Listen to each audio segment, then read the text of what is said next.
Doctor Yunus উনি অনেক বড় খেলোয়াড়। আপনি মনে করছেন যে বুড়ো মানুষ কি করছে? এই 27 বার চলছে ষড়যন্ত্র। আগস্টের 5 তারিখের পর থেকে এই 6.5 মাসে কয়বার 27টা চক্রান্ত হয়েছে, একটাও হালে পানি নেয়নি, সব মাঠে মারা গেছে। সর্বশেষে রসুলুল্লাহকে গালি দিয়ে এই দেশটা অস্থিতিশীল করার চেষ্টা চালিয়েছিল, সেইটাও মাঠে মারা যাচ্ছে। দেখছেন না, মুসলমানের তো শান্ত আছে। যদি আমরা কিছু করতাম না, এটা বিশ্ব মিডিয়ায় তুলে ধরে মোড়ল যারা আছে বিশ্বে তাদেরকে বলতো, এই দেখেন বাংলাদেশে জঙ্গি ভরে গেছে। আমরা যে জমান নামাজ পড়ে বের হই, 500 200 700 1000 জমান নামাজ পড়ে বের হয় না মানুষ? এই যে মাহফিলে কোরআন হাদিস শোনে 1-2 হাজার 5 হাজার মানুষ, বিশেষ করে মিজান আজহারির মাহফিলে এখন 8-10 লাখ 15-20 লাখ মানুষ হয়। এইটা ছবি তুলে কিছু আছে এরা পাঠায়, মোড়ল যারা আছে দুনিয়ার মোড়ল, তাদেরকে বলে, এই দেখেন এই দেশে টুপিওয়ালা আর দাড়িওয়ালা ভরে গেছে, এ দেশ কিন্তু জঙ্গিবাদের আঁকড়া বানাবে, পৃথিবী অশান্ত হয়ে যাবে, তাড়াতাড়ি করে আবার ওই হাজী সাহেবকে নিয়ে আসেন। আল্লাহ আমাদেরকে বাঁচিয়েছেন, কারণ জুলুমের মাত্রা এত বেশি বেড়ে গিয়েছিল যেটা ভাষায় বলার মতো না।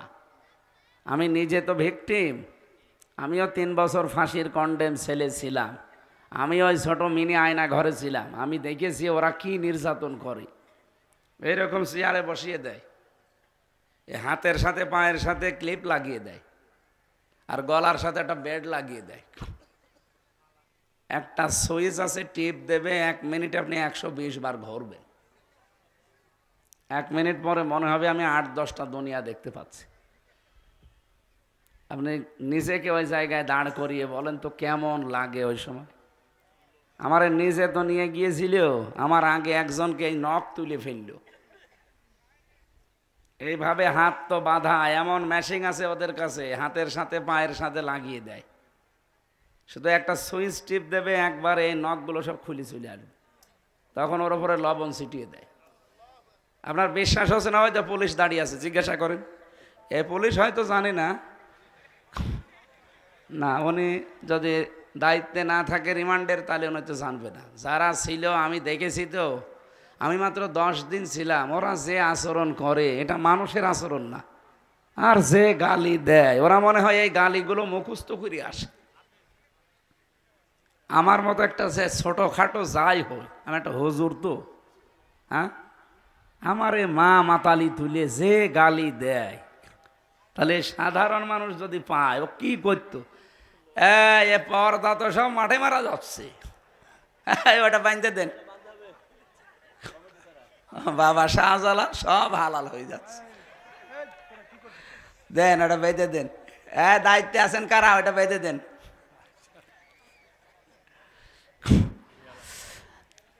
নওগাঁবাসী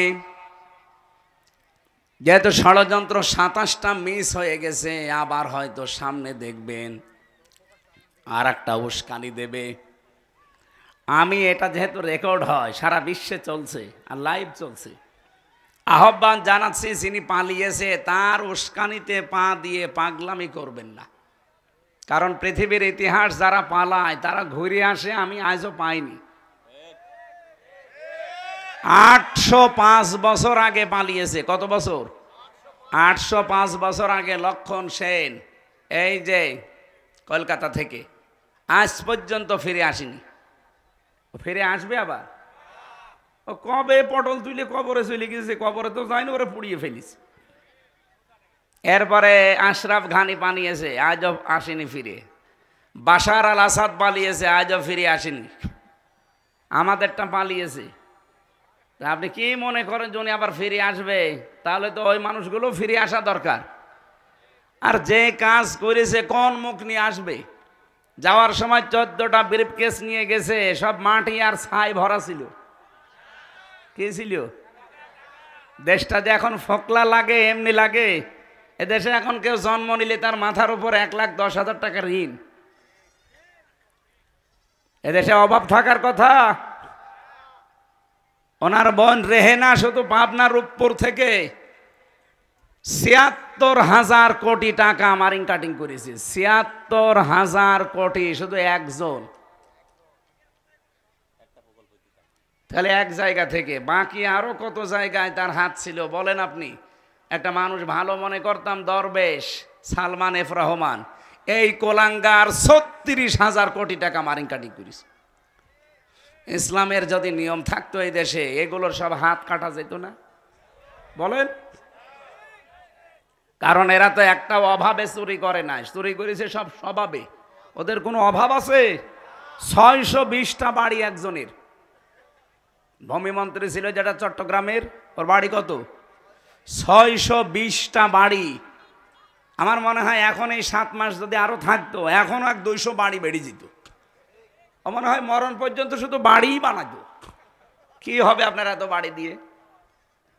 আমার মনে হয় যারা নেতা, যারা এমপি, যারা মন্ত্রী, ওদের গ্রামে একটা ছোটখাটো বাড়ি থাকবে। আর ঢাকাতে যেহেতু দায়িত্বে যাওয়া লাগে, সরকার তো একটা বাড়ি দেয়। ওটা যদি নাও হয় আপনার আর একটা আলাদা একটা ফ্ল্যাট থাকতে পারে আপনার। আপনি ৬২০টা বাড়ি কি করবেন আপনি বলেন তো? মালয়েশিয়া ছিলাম কয়েকদিন আগে, যে দেখি শয়তানরা ওখানে সাহেব পাড়া বানিয়েছে। কানাডায় কি বেগম পাড়া, আর এখানে বানিয়েছে সাহেব পাড়া। কিন্তু থাকে না এখন, সব তালা লাগানো। যে হোটেলে উঠি, হোটেল থেকে নেমে দেখি শয়তান দুটো বসে আছে। কি গো? হুজুর আমরা আগেই পালিয়েছি। আগে পালিয়েছেন কেন? থাকবেন না সাহেব পাড়ায়? বলে ওখানে তালা লাগানো, ওখানে যে মার খাবো। বাংলাদেশের জনগণ এখানেও আছে, পিটিয়ে ভর্তা বানিয়ে ফেলবে। সিঙ্গাপুরে দেখলাম ঠিক ওই কায়দা, কেউ বাড়ি থাকে না, থাকে সব হোটেলে। ইন্দোনেশিয়ায়, থাইল্যান্ডে, যতগুলো দেশ ঘুরেছি প্রত্যেক জায়গায় শয়তান ২-৪টা। বলছে আমরা আগেই পালিয়েছি, একটু বাতাস পেয়েছিলাম যে ভালো না, আগেই পালিয়েছি। তো পালানোর সময় কি খালি হাতে গেছে? এমনি তো পাচার করেছে প্রতি বছরে ৪২,০০০ কোটি টাকা। এরপরে আবার যাওয়ার সময় ৫ তারিখের আগে সব ফোকলা করে নিয়ে গেছে। ইউনূস সাহেব যে দাঁড় করাতে পারছে না দেশটা এই কারণে, কারণ দেশে তো কিছু নেই। এরপরও যদিও মহিলা যে বসে থাকতো, আপনি রাগ করেন না ভাই, বাস্তবই এইটা। ও যদি যে বসে থাকতো ওখানে, যে আমি পালিয়েছি, যাই হোক আমার জীবনটা শেষ করি যেভাবেই হোক, না, এখনো ষড়যন্ত্র চালিয়ে যাচ্ছে। আপনি কি মনে করছেন যে লোকটা রসুলকে গালি দিয়েছে ইচ্ছা করে? না, ওরে দেওয়ানো হয়েছে। ওর পেছনে অনেক র লেগে আছে।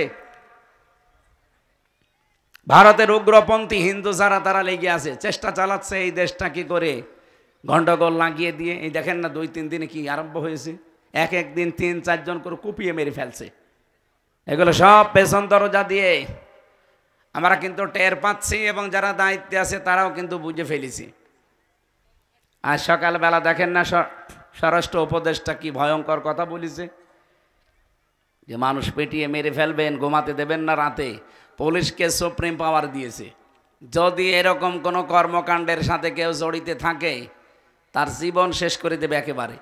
এই জন্য কারো উস্কানিতে পা দেবেন তো সামনে মরবেন। গোপালগঞ্জের লোকজন পা দিয়েছিল উস্কানিতে, কি হয়েছে দেখেছেন? পিটিয়ে পেছনে বাদরের মতো লাল বানিয়ে ফেলিস। আর আর্মিদের মাছ তো খাননি, একটা খেলে 7 দিন মনে থাকবে আপনার। আমি আবার বলছি, কারো উস্কানিতে পা দিতেছেন না ভাই। ওই 4 দেওয়ালের মাঝে যদি একবার বন্দী হয়ে পড়েন না, কেউ কারো না। আমি 3 বছর বুঝে ফেলেছি, কেউ কারো না। তখন আপনার বউ আপনার উপরে রাগ করবে, ওই ছাতা তোমার দরকার কি? কেউ আপনাকে পাত্তা দেবে না তখন। একটা দিন যাবে আপনার কাছে 1 বছরের মতো। আমার 3 বছর মনে হয় 30 বছরের মতো গেছি। আমার বয়সে এখন 33, তার ভিতরে 3 বছর গেল এই কারাগারে। 30 বছর আমি বাইরের জীবনে ছিলাম, যা পেয়েছি 3 বছরে তার চাইতে 30 গুণ শাস্তি আমি বেশি পেয়েছি। মাথার চুল থেকে পা পর্যন্ত আমার 1 ইঞ্চি জায়গা বাকি নেই যেখানে ওরা টর্চার করে নাই। এই যে নিয়ম নীতি যেটা বললাম, এইভাবে ওরা করে। আর ডিম মিম সেগুলো তো বাদ দিলাম। এই জন্য জুলুমের মাত্রা যখন একেবারে সর্বশেষ পৌঁছিয়ে যায়, তখন আল্লাহ বলেন আমি আর ছাড় দেই না, তখন আমি ধরি। ইন্নামা নুমলি লাহুম লিয়াজদাদু ইসমা ওয়া লাহুম আযাবুম মুহিন। মানুষের পাপ যখন পরিপূর্ণ হয়ে যায়, তখন আমি আল্লাহ ওকে অপমানজনক শাস্তি দেই। 300 এমপি একবারে পালিয়ে যায়, এর চাইতে আর অপমান কি থাকতে পারে বলেন? বলেন না কেন? এই জন্য আমার মনে হয় এই 15.5 বছরে যত বিচার করেছে ওরা, বিচারের নামে সবগুলো প্রহসন। কি বলেন? তারেক জিয়ার নামে যে মামলা দিয়ে তারে জেল দিয়েছিল কয় বছর? 9 বছর। তার সাজা ছিল কয় বছর? আপনারা কোন এলাকায় আসলাম? এটা গোড়ার পাশে না? কি করেন আপনারা? আপনার নেতার জেল কয় বছর দিয়েছে সাজা আপনি তাও জানেন না। 9টা বছর তারে সাজা দিয়েছিল এই উপদেষ্টারা। যারা এখন আছে, এই সরকার আসার পরে আগস্টের 5 তারিখের পরে তার মামলা ঢিসমিস হয়ে গেছে।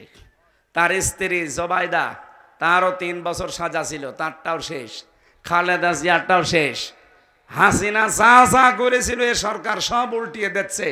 শুধু একজন আছে এখন, এটিএম আজহারুল ইসলাম। লুৎফুজ্জামান বাবরকে যদি 17 বছর পরে, তারও তো মার্ডার মামলা, তারও তো ফাঁসি, আর আমার পাশের রুমে ছিল। তারে যদি আপনি ছেড়ে দেন, গিয়াসউদ্দিন মামুন তারেক জিয়ার বন্ধু, তারে 17 বছর পরে ছেড়ে দিলেন, এই লোকটা কি অপরাধ করেছে? এও তো হাসিনার হিংসার শিকার। আমরা চাই কালকে ওনার রায় আছে, উনি যেন মুক্ত জীবনে ফিরে আসতে পারে। নয়তো আমিরে জামাত যা বলেছে না, মুখের কথা কথা না, ওটা আমাদের মনের কথা। দেশ শেষে উলট পালট হয়ে যাবে। আর বাংলাদেশে এমন কোনো জেল নেই যেখানে 3 কোটি মানুষ রাখা যায়। কালকে যদি ওনার রায় আপনারা উল্টা পাল্টা করেন না, 3 কোটি মানুষকে একদিনে জেলে নিয়ে যাওয়া লাগবে। রাখবেন কোথায়? বাংলাদেশে যত জেল আছে সব মিলে 1,10,000 মানুষ রাখা যায়, এর উপর আর রাখা যায় না। মানুষ থাকবে কত? কালকে প্রধান উপদেষ্টার বাড়ি ঘেরাও করার আহ্বান জানিয়েছে জামাতের আমির ডাক্তার শফিকুর রহমান। 3 কোটি মানুষ সারা দেশ থেকে ওনার সাথে থাকবে কাল। সবাইকে জেলে দেবেন না এটিএম আজহারকে ছাড়বেন? এই নির্দোষ মানুষটার পক্ষে থাকা দরকার না? কত মানুষ বলে যে না, ওনার সাজা হয়েছে, ওনারে ছাড়া যাবে না। আরে শয়তান, তারেক জিয়ারও তো সাজা হয়েছিল, ছেড়ে দিলেন কেন? তার এই মামলা থেকে অব্যাহতি দিয়েছেন কোন কারণে? লুৎফুজ্জামান বাবরে তো সাজা হয়েছিল, তারে ছেড়ে দিলেন কোন কারণে? হাসিনার শিকার যারা, তাদেরকে যদি ছেড়ে দেওয়া হয়, ওনার মামলায় যারা সাক্ষী দিয়েছিল, কেউ 6 মাইল দূর থেকে, কেউ 3 মাইল দূর থেকে, কেউ 1.5 মাইল দূর থেকে, একটা সাক্ষী হইল। মামলার বাদী যে সে পালিয়েছে হাসিনা, মামলার যে প্রসিকিউটর সে পালিয়েছে, বিচারপতি পালিয়েছে, আইও পালিয়েছে, যে সাক্ষী সে পালিয়েছে, কিচ্ছু নেই। তাহলে উনি থাকবে কেন? ওনার 14 বছর জীবন থেকে নষ্ট করে দিলেন, এইটাই তো ফেরত দেওয়া সম্ভব না। আমার মনে হয় আগস্টের 5 তারিখের পর থেকে ওনার 1 সেকেন্ডও জেলে রাখা জুলুমের পরে জুলুম। আশা করছি এখানে রেকর্ড হচ্ছে, এই কারণে বলছি, তামাম দুনিয়া যাচ্ছে। মাজলুমের পক্ষে কথা বলছি, আল্লাহ যেন কালকে ওনাকে মুক্ত জীবনে ফেরার তৌফিক দেন। যারা দায়িত্বে আছেন খুব হিসাব নিকাশ করে রায় দেবেন। যদি উলট পালট করেন, দেশটা শেষে কি হয়ে যাবে গৃহযুদ্ধের দিকে আপনি নিজেও টের পাবেন না। অনেকে মনে করছে না আমরা শক্তিশালী। কিসের শক্তিশালী আপনি?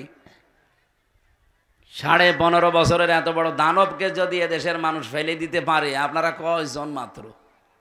এজন্য আশা করছি এই নিরপরাধ মানুষের পক্ষে সারা বাংলাদেশ থেকে এই কয়েকদিন আগে যে বিক্ষোভ মিছিল দেখিয়েছে, কালকেই কিন্তু ফাইনাল। এরপরে আর বলা হবে না। উনি বারবার বলেছে বহু সময় দিয়েছি, আর সময় নেই।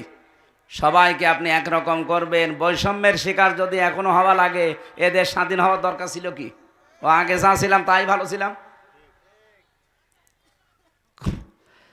27টা ষড়যন্ত্র যদি সব নিঃশেষ হয়ে যায়, কালকের এই ষড়যন্ত্রটাও নিঃশেষ হবে ইনশাল্লাহ। কিছু মানুষ এখানে আছে, আমরা জানি এই মানুষগুলোর জন্য উলট পালট হচ্ছে। কেউ যখন নেই তখন আপনি তাকে রাখবেন কোন হিসাবে বলেন? আমাকেও তাহলে রেখে দিতেন। আমি তো 3 বছরে জামিন পাইনি, অথচ আমার ঠুনকো মামলা, অথচ 5 তারিখের পর থেকে মামলা তুলতে দেরি। শুধু জামিন না, পুরা খারিজ করে দিয়েছে। বিচারককে আমি বলতেও গেলাম যে আপনি তো 3 বছরে দায়িত্বে ছিলেন, তখন তো বললেন না যে না এ মামলার বিচারে কোনো রায় নেই।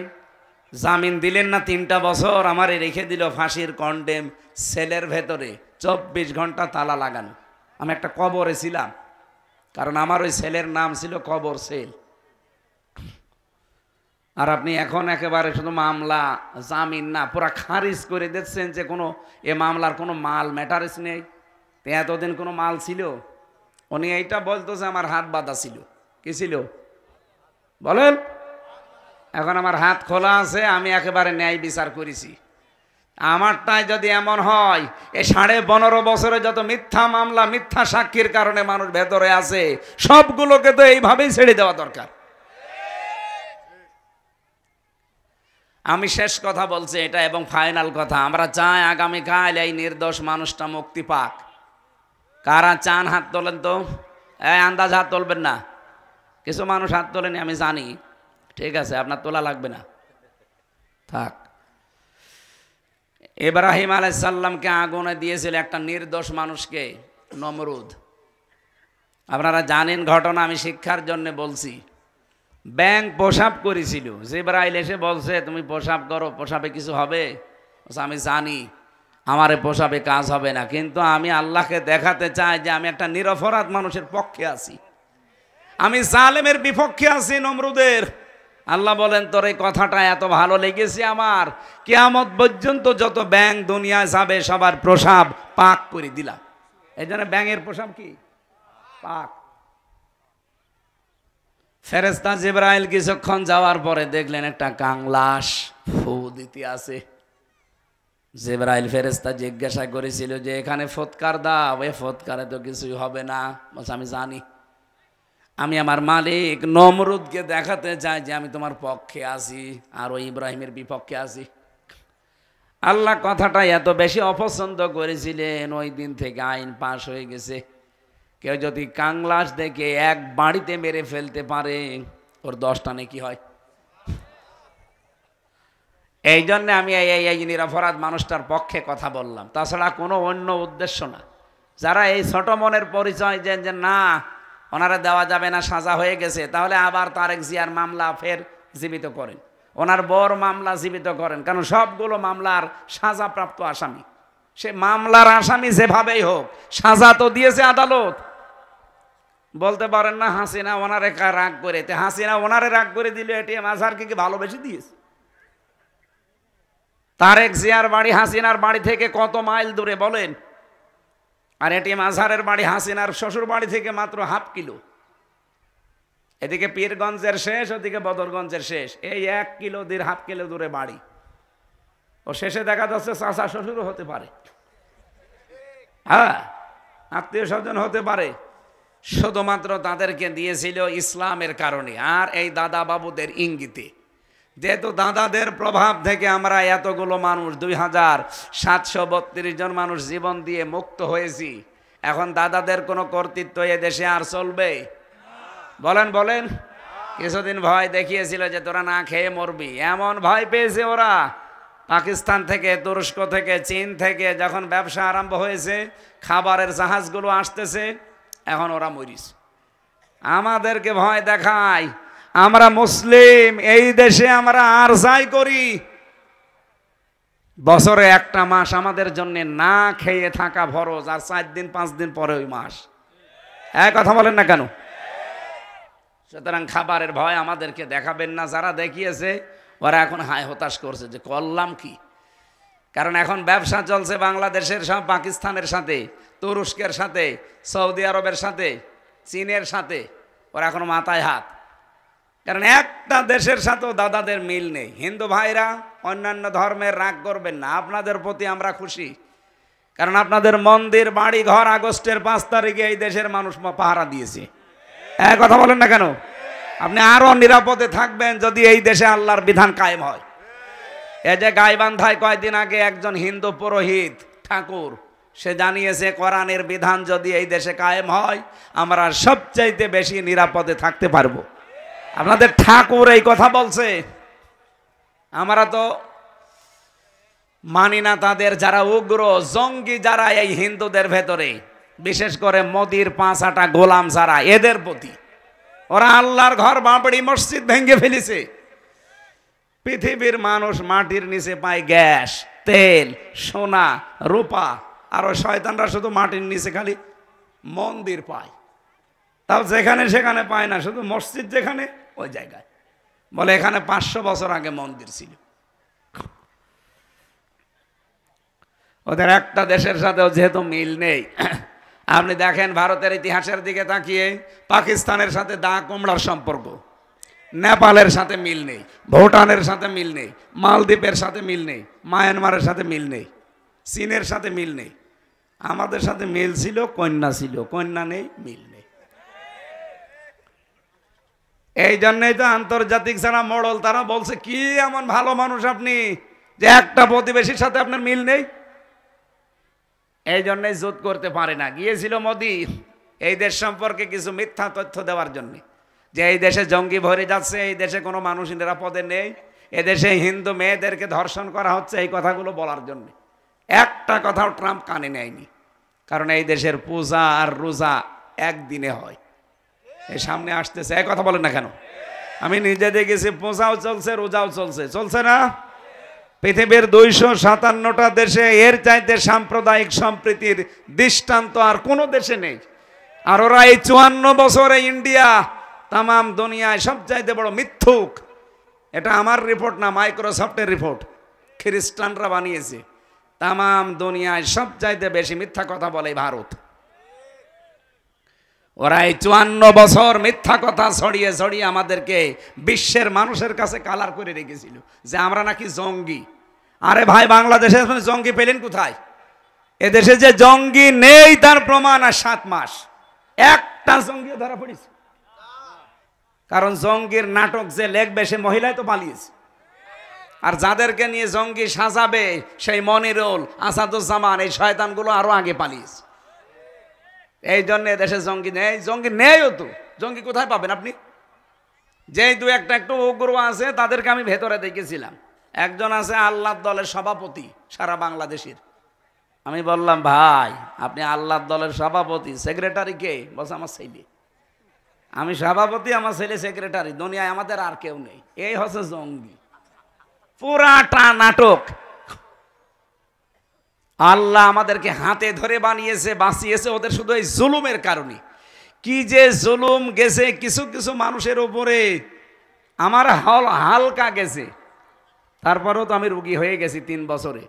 আপনি ব্যারিস্টার আরমানের কাছে নিজেকে দাঁড় করান তো, 8টা বছর, এদিকে 3.5 হাত, এদিকে 1.5 হাত, তারপরও পায়ে চেন বান্ধা, এতটুকু জায়গায় 24টা ঘন্টা তালা লাগানো, 8 বছর। আপনি কল্পনা করতে পারেন? এখনো পর্যন্ত অনেকে জালেমের সাফাই গায় যে কি হয়েছে আপা, পালিয়ে যাওয়া লাগলো। তোমার সাথে তো হয়নি। তোমার সাথে যদি এরকম 8 বছর না 8 দিন হয়তো তুমি টের পেতে। এই কথা বলেন না কেন? আমরা চাই আগামীতে কিয়ামত পর্যন্ত বাংলাদেশে কোনো আয়না ঘর যেন না হয়। এই কথা বলেন না কেন? এরকম কোনো কিছু করার যেন কেউ সাহসও না পায়। এই জন্য উস্কানি দেয়, আর এদিকে 32 নাম্বার ভেঙে যায়। এবার যদি উস্কানি দেন না, ও গোপালগঞ্জ থাকবে না। গোপালগঞ্জের সব না, শুধু ওইটুকু।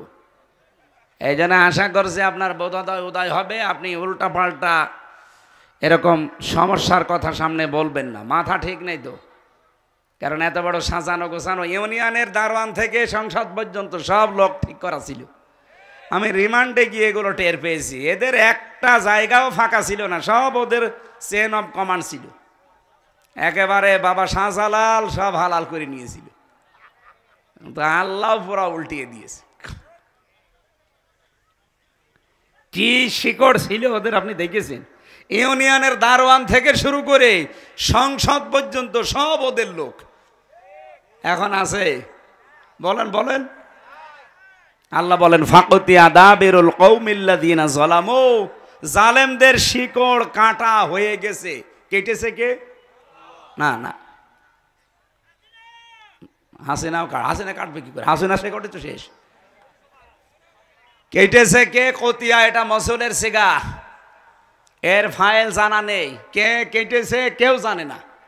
সারা বাংলাদেশের অবস্থা প্রায় একই। আমার কুষ্টিয়ার হানিফের বাড়ির দিকে তাকান, পায়খানার প্যান্ট পর্যন্ত খুলে নিয়ে চলে গেছে, কে নিয়েছে কেউ জানে না। আপনার স্বপনের বাড়ির দিকে, এটা জয়পুরহাট না? জয়পুরহাট পাশে কি একজন নাম ছিল, স্বপন না কি জানো? আবু সাইদ কি মাহমুদ স্বপন কি বলতো দেখেছেন সংসদে দাঁড়িয়ে, মাথা ঠিক নেই, হজরত বলে ডাকতো। এই যদি হজরত হয় তাহলে আমি কি? ওরে যদি হজরত বলা লাগে, আমার মনে হয় হাসিনাকেও হজরত বলা লাগবে। এমনকি আবু জেহেলকেও হজরত আবু জেহেল বলা দরকার। এই কথা বলেন না কেন? না ভাই, আমি যেটা বোঝাতে চাই, এবার আমরা আরম্ভ করছি। এই ষড়যন্ত্রগুলো যেহেতু চলছে আর এটা রেকর্ড হচ্ছে, এই কারণে আমি বললাম। তাই এই কয়েকজন মানুষের সামনে বলতাম না, এটা রেকর্ডের কারণে বললাম। কোন উস্কানিতে আমরা আর পা দেব না। আমাদের শরীরে আল্লাহ যে শক্তি দিয়েছেন, 18 কোটি মানুষের হাত আছে। কত কোটি? 36 কোটি। এই হাতগুলোর সামনে আমরা কাজের হাত বানাবো ইনশাআল্লাহ। এদেশ আবার দাঁড়িয়ে যাবে, আর কিচ্ছু লাগবে না বাইরের। আমরা আবার দাঁড়াতে পারবো যদি হাতগুলো কাজের হাত হয়। এই জন্য আমরা দল মত নির্বিশেষে আজকের অনুষ্ঠানে যারা আসলাম, এটা শুধু মুসলমানদেরকে ভাববেন না, এলাকায় যারা আছেন দল মত জাতি বর্ণ ধর্ম সবাই কোরআনের কাছে আসবেন। কোরআন সবার জন্য। কোরআন বলেন বলেন। আল্লাহ রাব্বুল আলামিন আমার তেলাওয়াত কিন্তু আয়াতে যে ঘোষণাটা দিয়ে জানিয়েছেন, অদ্দুহা ওয়াল লাইলি ইযা সাজা মা ওয়াদ্দাআকা রাব্বুকা ওয়া মা ক্বালা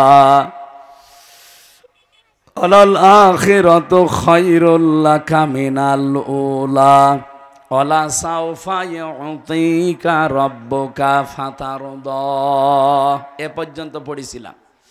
আল্লাহ বলেন, মধ্য দিলেন আলোর কসম, রাতের কসম যখন তা সে অন্ধকার হয়ে যায়। মা ওয়াদ্দাআকা রাব্বুকা ওয়া মা ক্বালা, হে নবী, আপনার রব আপনাকে ছেড়ে দেয়নি, আপনাকে ত্যাগও করেনি। আলাল আখিরাতু খায়রুল লাকা মিনাল উলা, আপনার জন্য দুনিয়ার চাইতে আখিরাত উত্তম। ওয়ালা সাওফা ইউতিকা রাব্বুকা ফাতারদা, অতি শীঘ্রই আপনাকে আল্লাহ এমন কিছু সামনে দেবেন যাতে আপনি খুশি হয়ে যাবেন। এবার আসেন বাংলাদেশের সাথে মিলাবো আয়াতটা।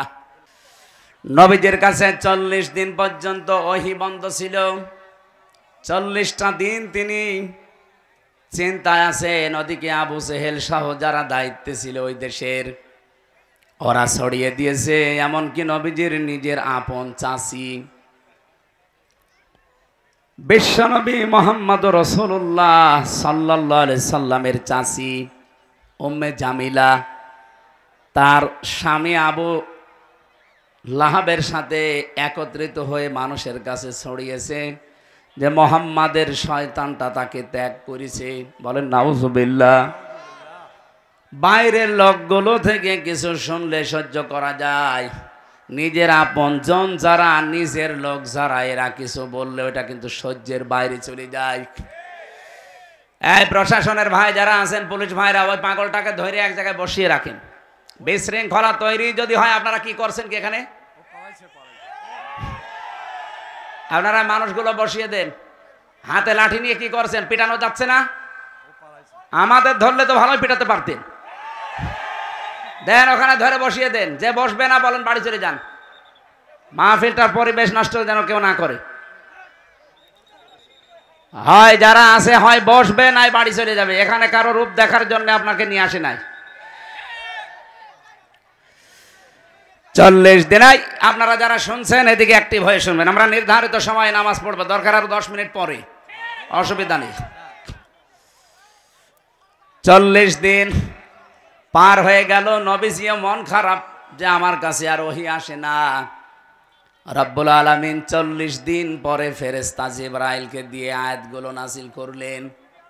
আমরা যে 15.5 বছর পর্যন্ত অনেকেই আমার মনে হয় মন খারাপ অবস্থায় ছিলাম, কারণ আমাদের সামনে সূর্য উঠবে সেরকম পরিবেশ ছিল না। আপনি ভাবতে পারেন একটা মানুষ 10টা বছর পড়ে আছে এক জায়গায়, তার পরিবার, তার বউ, তার মা বাবা, তার সন্তানাদি কি করে চলে বলেন তো? বিডিআরদের ওপরে বিনা কারণে অত্যাচার করে তাদের জীবনটাও নষ্ট করে দিয়েছে। এক একজনের 16 বছর 17 বছর জেলখানায় পড়ে আছে। গভীর রজনীতে এই প্রশাসনের মানুষগুলো যখন উঠত, এই বিডিআররা উঠে হাও মাও করে তাহাজ্জুদের নামাজের সেজদায় কাঁদত। আমি একজন মুরব্বী পেয়েছিলাম বিডিআর প্রশাসনের, ওর বাড়ি হচ্ছে পঞ্চগড়ে। স্যার 1 মাস পরে আমার চাকরি শেষ, আমি রিটায়ার্ড হয়ে যাব, অথচ আমার এই মিথ্যা মামলাটা দিয়ে আর 17টা বছর আমার জীবন থেকে কেড়ে নিল। হুজুর বলেন তো আমার এইটা জবাব কি করে দিবে হাসিনা? ওর যে ক্ষমতা চলে গেছে 1-2 জনের কারণে, এরকম লক্ষ লক্ষ মানুষের চোখের পানি ওর চেয়ারের সাথে মিশে আছে, কত মানুষের বরদোয়া মিশে আছে। ইত্তাকি দাওয়াতাল মাজলুম ফাইন্নাহা লাইসা বাইনাহু ওয়া বাইনাল্লাহি হিজাব। নবীজি বলেন তোমরা সব সময় মাজলুমের বরদোয়া থেকে নিজেকে বাঁচিয়ে রাখবা, কারণ মাজলুম যদি কিছু মন থেকে বলে ওটা সঙ্গে সঙ্গে আরো সে চলে যায়। 15.5 বছর একাধারে কত মানুষ যে বদদোয়া করেছে, বাইরে ভেতরে মিলে, একজনেরটাও কি আল্লাহ কবুল করবে না?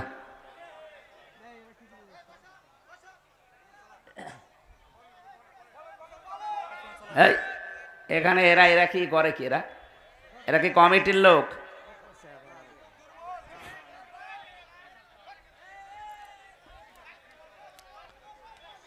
সুবহানাল্লাহ আলহামদুলিল্লাহ লা ইলাহা।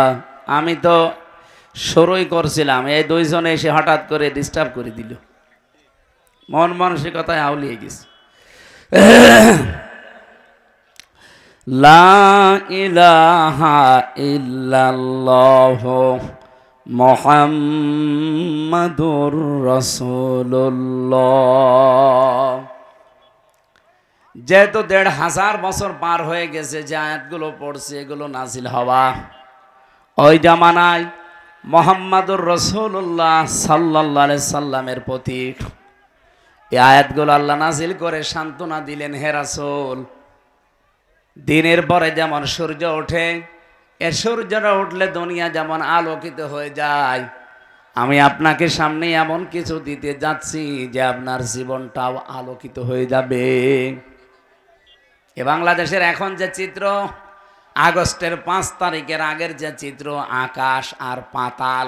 আপনি তো এখানে এই গ্রাম অঞ্চলে কিছু টের পাচ্ছেন না। আন্তর্জাতিক মহল থেকে শুরু করে বাংলাদেশের 64 জেলার প্রায় জেলা থানা আমার যাওয়া শেষ।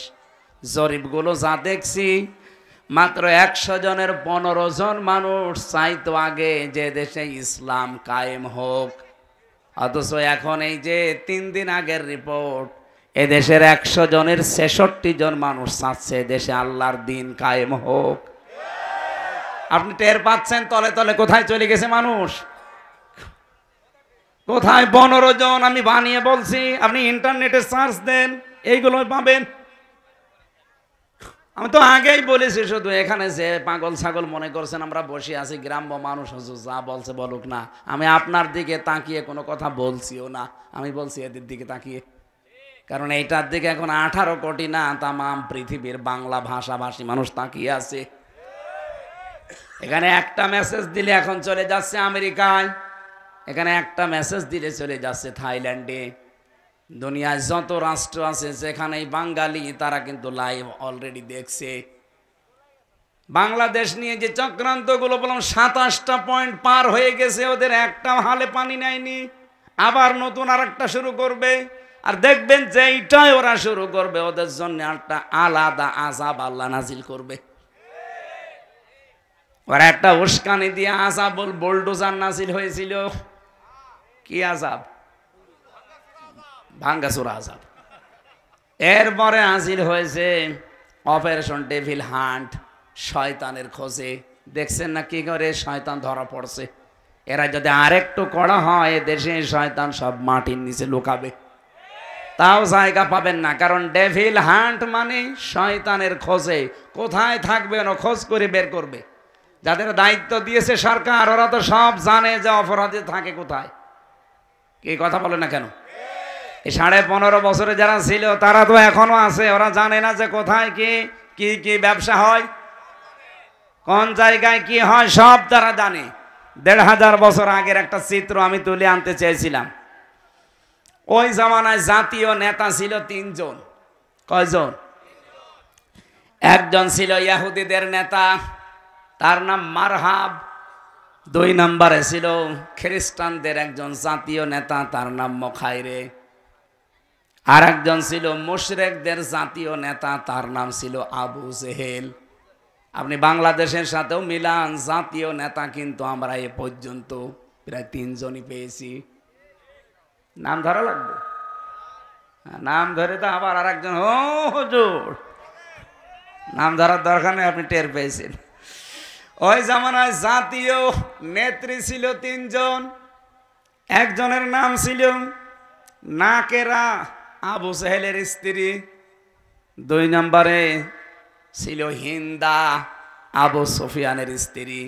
৩ নম্বরে ছিল উম্মে জামিলা, আবু লাহাবের স্ত্রী। এগুলো ছিল জাতীয় নেত্রী।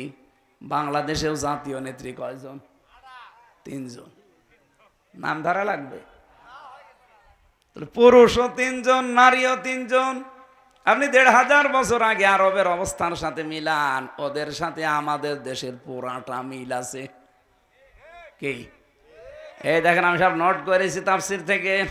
৩ নম্বরে ওই দেশে জাতীয় ব্যবসা ছিল ৩টা। কয়টা? ওই জামানায় যারা ব্যবসা করত, বিশেষ করে ইহুদিদের জাতীয় ব্যবসা ছিল সুদের ব্যবসা। এখনো তামাম দুনিয়ায় যত সুদের ব্যবসা সব ইহুদিরা, আসল মালিক কিন্তু তারা। ২ নম্বরে নাসারা, যারা খ্রিস্টান, ওদের জাতীয় ব্যবসা ছিল মদের ব্যবসা। কিসের? এই যে আমাদের দেশ থেকে পাচার হয়ে যায় সোনা রূপা, আর বাইরের দেশ থেকে আসে ডাল, গাঁজা। কি আমরা কি ভালো জিনিস বাইরে থেকে পাই? বিশেষ করে আমাদের প্রতিবেশী, ওরা তো শুধু ডাল আর বাবা দেয়। এমনকি এই দেশের মানুষকে আপনি জেলে দিয়ে কি করবেন? জেলের ভেতর ওরা গাছ আর গাছ লাগিয়েছে। আমার সাথে ছেলে ছিল নিস্তালায়, ওই শয়তান ছেলে ভেতরে টবের ভেতরে গাছ আর গাছ লাগিয়েছে। জেলার একদিন এসে বলছে, তুই এই গাছ পেলি কোথায়? বলছে, আমি যে মামলার হাজিরা দিতে গিয়েছিলাম, আমারও তো বন্ধু বান্ধব আছে বাইরে, তারা আসার সময় গাছ আর পোটলা দিয়েছিল, ওইটাই মুখের ভেতরে রেখে দিয়েছিলাম। মেশিনে স্ক্যান করার সময় ধরা পড়েনি, ওইটাই এসে আমি লাগিয়েছি 2 মাস আগে। দেখেন গাছ কত বড় হয়েছে। জেলার তো হিন্দু দেবদুলাল, ও তো আর জান্নাত জাহান্নাম বিশ্বাস করে না। তখন বলছে, আরে শয়তান, তুই গাঁজা খাওয়ার কারণে পুলিশে ধরে তোরে জেলে দিল, আর তুই গাঁজার গাছ লাগিয়েছিস ভেতরে, তোরে তো স্বর্গে দেওয়া লাগবে।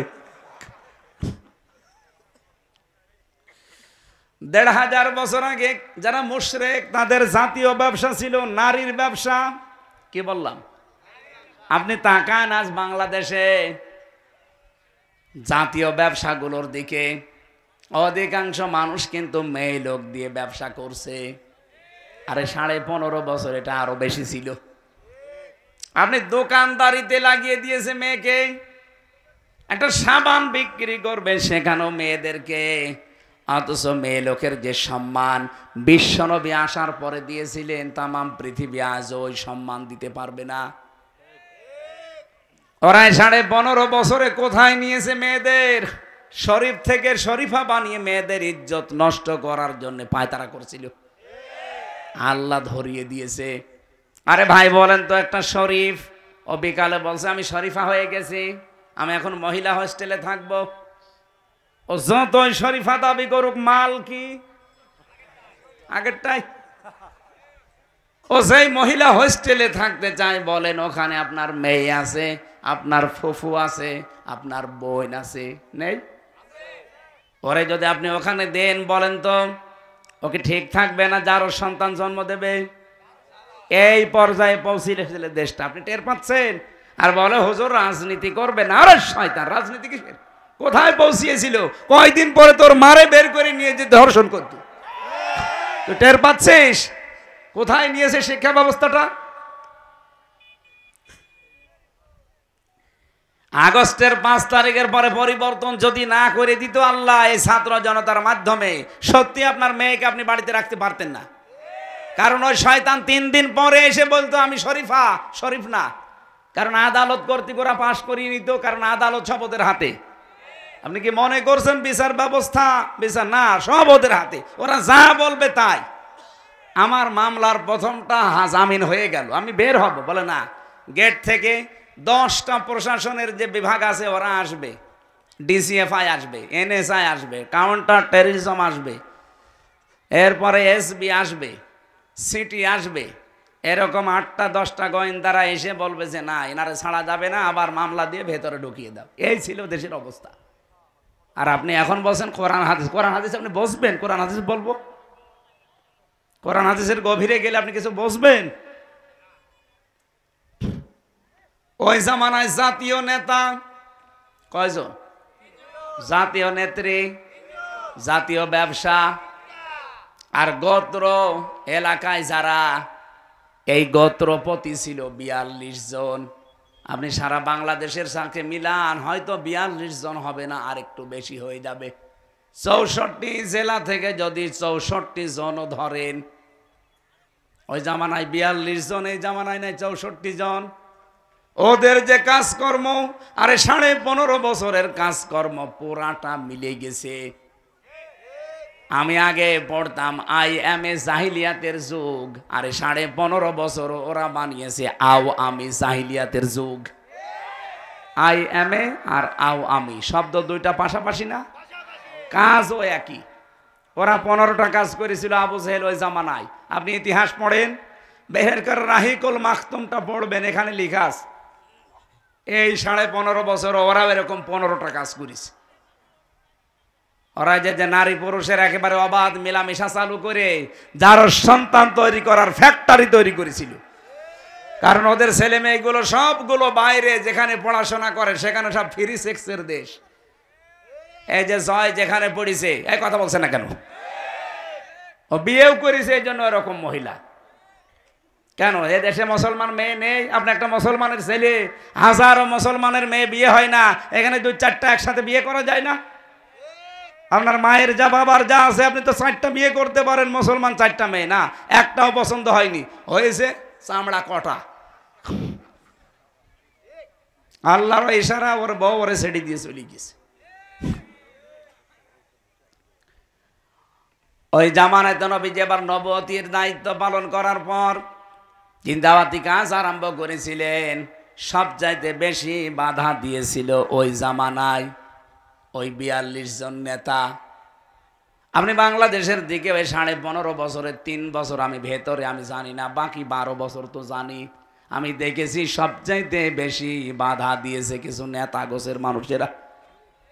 কোরআনে কারিমের কথা প্রচার করতে গেলে ওদের বাধা। কেন? আমি কে এসে আমার বাবার কথা তুলে ধরছে যে আমার বাবা এরকম নবী ছিল, আমার দাদা নবীর বাবা ছিল, বলেছি কোনোদিন?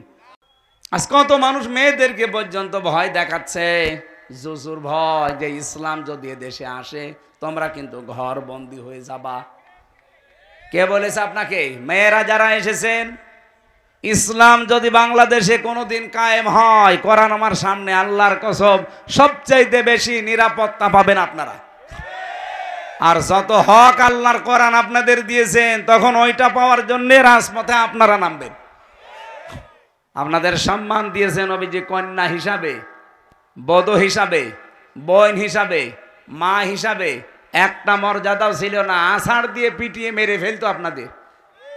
ইসলাম নেই আজ পর্যন্ত, এই কারণে এই 54 বছরে এখনো বাংলাদেশে যৌতুক মুক্ত হয়নি। অথচ 2 জন মহিলা পরপর যায়।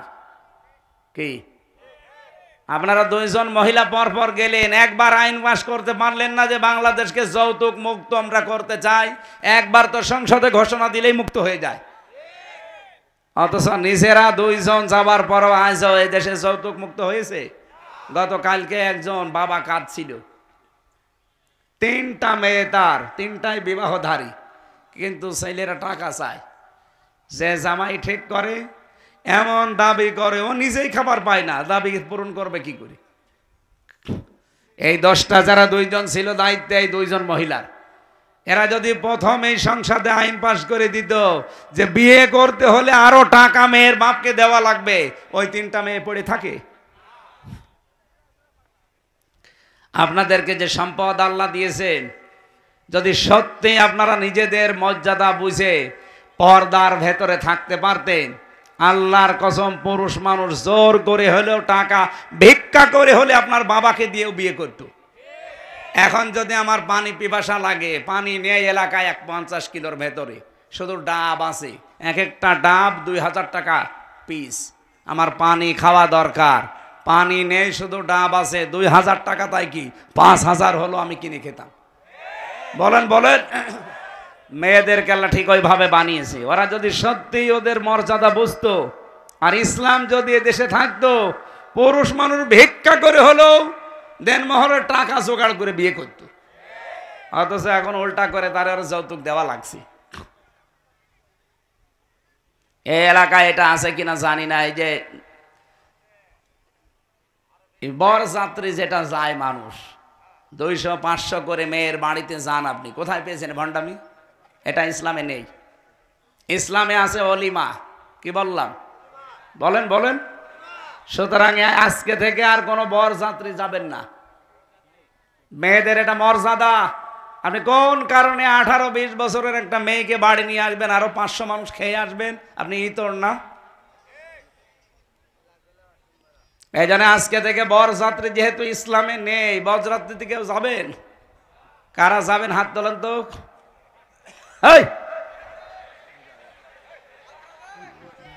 না ঠিক আছে, এত কিছু বলার পরেও যদি হাত তুলে বলে বরযাত্রী যাবো, ও দাঁত খোলার দরকার না। না না, ও যাবে না। ঠিক আছে, যাবেন আপনি? হ্যাঁ, না যাবে না।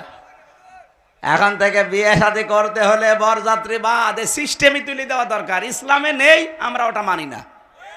এখন কি তৈরি হবে? অলিমা। অলিমা ছেলের বাড়ি হয় না মেয়ের বাড়ি? সম্মানিত মা বোনেরা, মেয়েদের সাংসারিক জীবনে কি করা লাগে, স্বামী স্ত্রীর যে দাম্পত্য কলহগুলো হয়, এটা মিটানোর একটা পদ্ধতি আছে। এটা নিয়ে জেলখানায় বসে বই লিখেছিলাম, ওইটা এসে বাইরে পাবলিশ করেছে। বই আজকে গাড়িতে আছে। মেয়েরা আপনার বাচ্চাদের পাঠিয়ে গাড়ি থেকে ওটা নিয়ে যাবেন, যে পুরাটা পড়বেন। একটা স্বামীর জন্য, একটা স্ত্রীর জন্য, 2 রকম লিখেছি। আমাদের জীবনে আমি তো দেখলাম জেলখানায় 100টার 60টা মানুষ জেল খাটতেছে শুধু বোর কারণে। এ পারিবারিক জীবনের ঝামেলা, হয় যৌতুক, নাই বউ মেরেছে, এরকম কোনো কিছু নিয়ে। এই জন্য ওইগুলো নিয়ে আমি লিখেছি, পারিবারিক জীবনের দাম্পত্য কলহ এবং তার সমাধান। পুরুষরা নিয়ে বউকে দেবেন, বউরা নিয়ে স্বামীকে দেবেন। পুরাটা 120 পৃষ্ঠা লিখেছে, প্রত্যেকটা মানুষ পড়বেন। জানি না, আমি ওখান থেকে নিয়ে যাবেন, আমি আশা করছি পুরাটা পড়বেন। আমি আজকে আর চালাচ্ছি না নামাজটা, এখন ফরজ নামাজ 15 মিনিট এমনি বেশি হয়ে গেছে। নামাজ এখানে যাদের অজু আছে পড়ে নেবেন, আমি মুসাফির মানুষ পড়ে ফেলেছি। আল্লাহুম্মা আমিন। লা হাওলা ওয়ালা কুওয়াতা ইল্লা বিল্লাহিল আলিয়্যিল আযীম। আল্লাহুম্মা গফিরলি ওয়ারহামনি ওয়াহদিনি ওয়াফিনি ওয়ারযুকনি ইয়া রাব্বাল আলামিন। আল্লাহ তাআলা চর্ম চোখে যেন দেখে মরতে পারি, বাংলাদেশে তোমার কোরআনের বিধান চলছে। এটা না আসলে দেশ থেকে বেপরদা বন্ধ হবে না, এদেশ থেকে সুদ বন্ধ হবে না, ঘুষ বন্ধ হবে না, অবিচার, জুলুম, চাঁদাবাজি, ছিনতাই, মানুষ খুন, এটা বন্ধ হওয়া সম্ভব না। এজন্য 56,000 বর্গ মাইলে তোমার কালামটা চলছে, এটার ব্যবস্থা করে দাও। এ দেশটা একটা মিনি জান্নাত হয়ে যাবে। আমি সহ যারা অসুস্থ আছি, আমাদেরকে শেফা দান করো। সামনে রহমত, মাগফিরাত আর নাজাতের মাস রমজান।